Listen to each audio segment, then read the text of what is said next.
సామాజిక సమస్యల పరిష్కారం కోసం ఢిల్లీ పార్లమెంట్ స్ట్రీట్లో చైతన్య దీక్షలు చేపట్టడం జరుగుతుందని జాతీయ మాల మహానాడు రాష్ట్ర polit bureau chairman Rekam Sriramulu అన్నారు. సిద్దిపేట జిల్లా అక్బర్పేట భూంపల్లి మండలం జంగపల్లి గ్రామంలో హలో మాల చలో ఢిల్లీ కరపత్రాలను ఆవిష్కరించారు. ఈ సందర్భంగా ఆయన మాట్లాడుతూ ఆగస్టు 7, 8 తేదీల్లో జాతీయ మాల మహానాడు ఆధ్వర్యంలో చైతన్య దీక్షలు ఢిల్లీలో నిర్వహించడం జరుగుతుందని తెలిపారు. ఈ దీక్షలకు జాతీయ అధ్యక్షుడు అద్దంకి దయాకర్తో పాటు జాతీయ సామాజిక ఉద్యమ నేతలు హాజరు కానున్నట్లు తెలిపారు. సిద్దిపేట జిల్లా నుండి పెద్ద ఎత్తున మాలలతో పాటు దళిత గిరిజన బహుజన సంఘాల మేధావులు తరలివచ్చి దీక్షను విజయవంతం చేయాలని పిలుపునిచ్చారు.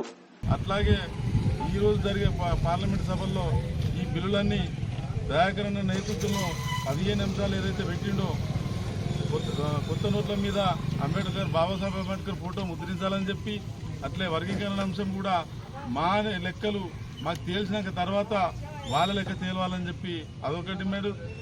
మళ్ళీ మాకు మా జాతీయ అంటే ఆ సర్వమత ఎన్ని ఉపకులాలున్నాయో ఆ ఉపకులాలకు కూడా కమిషన్ ఏర్పాటు చేయాలని చెప్పి డిమాండ్తో అట్లా 15 డిమాండ్లు పెట్టిండు అన్నగారు.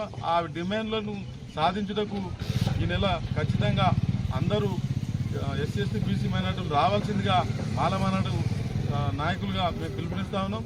ఆ అస్థి సభను విజయవంతం చేయాలని చెప్పి విజ్ఞప్తి చేస్తున్నాం.